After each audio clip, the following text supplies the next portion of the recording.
بسم اللہ الرحمن الرحیم۔ اس وقت پاکستان کی سیاست ایک ہی نکتے کے گرد گھوم رہی ہے، اور وہ ہے نیا آرمی چیف کون ہوگا اور کس کی مرضی کا ہوگا۔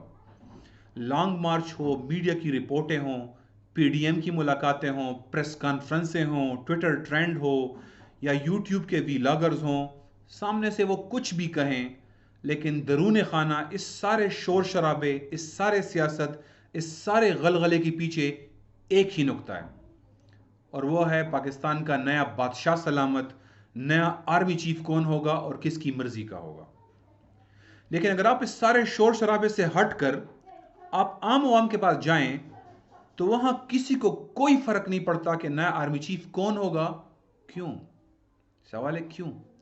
عوام کو اس سے کوئی فرق کیوں نہیں پڑتا کہ فوج آئین یا جمہوریت کی پاسداری کرے گی یا نہیں، نیوٹرل ہو گئی ہے یا غیر جانبدار، اور نیا general pro P T I ہوگا یا پرو پی ڈی ایم یا غیر سیاسی ہوگا؟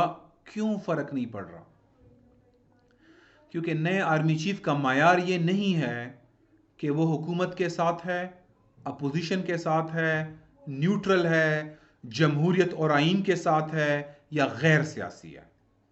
کیونکہ اگر آرمی چیف نے 6 لاکھ فوج کی کمانڈ کرنے کے بعد بھی اگر کشمیر کے لیے افواج متحرک نہیں کرنی تو ایسے آرمی چیف کو ہم کیا کریں؟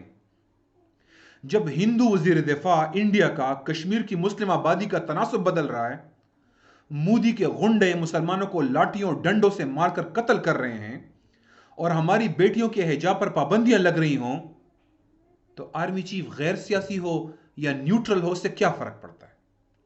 جب بیت المقدس میں ہماری مائیں بہنیں مسجد اقصی کی حفاظت کے لیے جاگ رہی ہوں، لیکن مسلم دنیا کے سب سے طاقتور فوج کے کمانڈر کے کانوں پر جو تک نہ رینگیں، تو وہ جرنیل اپنے کندھوں اور چھاتی پر جتنے پھول اور جتنے چاند ستارے سجانا چاہیں سجا لیں، اس کی قیمت پیتل کے ٹکڑوں سے زیادہ نہیں ہے۔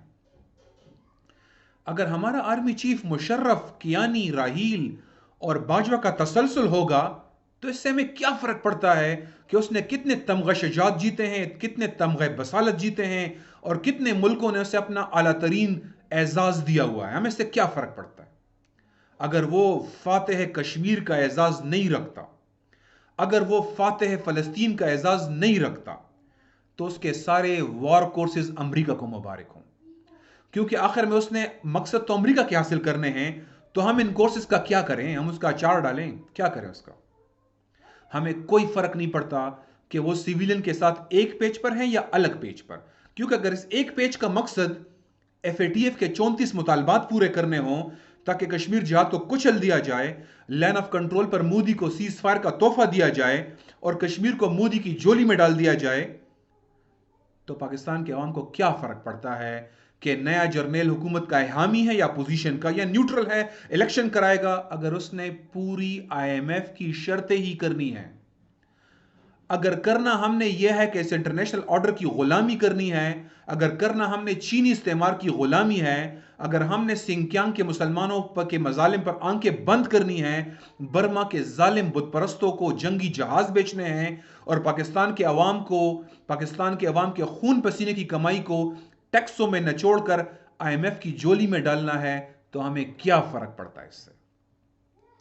اگر یہی نئے چیف نے کرنا ہے تو ہمیں کوئی فرق نہیں پڑتا کہ وہ مسٹر ایکس ہے، مسٹر وائی ہے، ڈرٹی ہیری ہے یا کوئی اور ہے، کوئی فرق نہیں پڑتا۔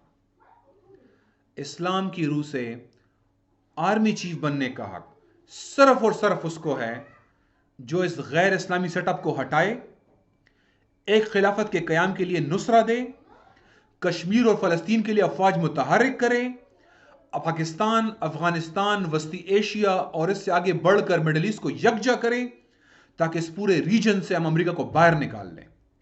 یہ ہونا چاہیے ایک مسلمان جرنیل کا ویژن اور اس کی پلاننگ، ورنہ اس سے پہلے بھی بہت آئے، بہت چلے گئے۔ ویسے بھی آرمی چیف بننے کا ٹائم وہی ہوتا ہے جب آپ عمر کے آخری حصے میں ہوتے ہیں۔ ایک اور صحیح، وآخر دعوانا الحمدللہ رب العالمین۔